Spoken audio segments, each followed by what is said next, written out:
কোনো প্রকার শুল্ক আদায় ছাড়াই ট্রানজিট সুবিধার আওতায় ব্রাহ্মণবাড়িয়ার উপর দিয়ে চলছে ভারতের পণ্যবাহী গাড়ি। স্থানীয় শুল্ক বিভাগের কাগজপত্রে তাই প্রমাণ হয়েছে। আর ভারতকে এভাবে ট্রানজিট দেওয়াটা সরকারের ঘোষিত নীতির বরখেলাপ বলে মনে করছেন অর্থনীতিবিদ দেবপ্রিয় ভট্টাচার্য। স্থানীয় প্রতিনিধি রিয়াজউদ্দিন জামির সহায়তায় ট্রানজিট নিয়ে মঞ্জুর আলম পান্নার ধারাবাহিক রিপোর্টের পঞ্চম পর্ব আজ।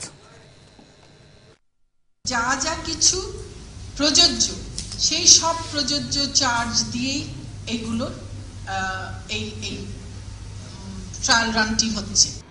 গেল অক্টোবরের 4 তারিখে পররাষ্ট্রমন্ত্রীর এমন বক্তব্যের প্রমাণ মেলে না ব্রাহ্মণবাড়িয়ার স্থানীয় শুল্ক বিভাগের কাগজপত্রে। সেখানকার বিভিন্ন ডকুমেন্টস আর কর্মকর্তাদের কথাই উঠে এলো ভারতীয় পণ্যের প্রথম দুটি চালান পরীক্ষামূলকভাবে গেলেও এখন যাচ্ছে পরীক্ষামূলক ছাড়াই। প্রথম দুইটা ট্রায়াল চালান 28/2 যে অর্ডারটা আছে না, এই অর্ডার অনুসারে যাবে। এটা 25,000 অর্ডার অনুসারে গেছে। 25,000 অর্ডার অনুসারে তো আর পরীক্ষামূলক নয়, এটা নর্মাল অর্ডার। এমনকি কোনো প্রকার ট্রানজিট ফিসও নেওয়া হচ্ছে না ভারতের কাছ থেকে। আমাদের বন্দরের সেবা গ্রহণ করছিল আমাদের বন্দরে যেটা সামান্য কিছু চার্জ আছে এটা আমরা রাখছি ট্রানজিট ফি হিসাবে না, এটা এজ ইউজুয়াল ভাবে আমাদের এক্সপোর্টের গাড়ির মতো গেছে, আমরা এক্সপোর্টের গাড়ির মতোই এটা বিল রাখছি। একদম ফ্রি করে দেওয়া হয়েছে ট্রানজিটের মালটা, সেজন্য আমরা কোনো সরকারি রেভিনিউ পাচ্ছি না, প্রায় সরকারও পাচ্ছে না।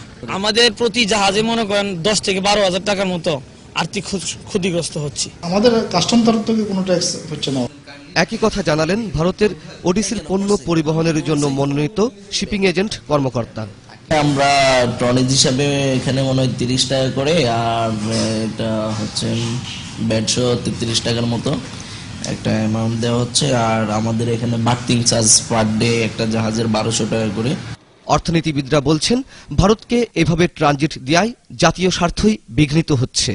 ট্রানজিটের বিষয়ে সরকার যে সমস্ত নীতির কথা বলেছে তারা মেনে চলবে, এটি তার একদম খোলাখুলিভাবে তার বরখেলাপ এবং লঙ্ঘন হচ্ছে। এটার ফলে আমাদের ভবিষ্যতে ভারতের সাথে ট্রানজিট সম্পর্কিত স্বার্থ সংশ্লিষ্ট সমস্ত আলোচনাকে এইভাবে ক্ষতিগ্রস্ত করে দেওয়া হলো। আর এটা তো দীর্ঘমেয়াদে। আর তাৎক্ষণিকভাবে যেটা হচ্ছে সেটা হলো যে আমাদের যে অবকাঠামো আছে সেই অবকাঠামো নির্মাণে আমার যে ব্যয় হয়েছে সেই ব্যয়টা আমি এখন ভর্তুকির মাধ্যমে ভারতে পণ্য চলাচলে ব্যবহার করছি। শুল্ক তো পরের কথা, আমরা এখন ভর্তুকি দিয়ে এখন ভারতীয় পণ্য আনা নেওয়া করছি। সবকিছু বাদ দিয়ে হঠাৎই পুরোপুরি ট্রানজিট শুরু হয়ে যাওয়ায় অবাক বিস্মিত অভিজ্ঞ মহল। মঞ্জুরুল আলম পান্না, 21 টেলিভিশন, ব্রাহ্মণবাড়িয়া।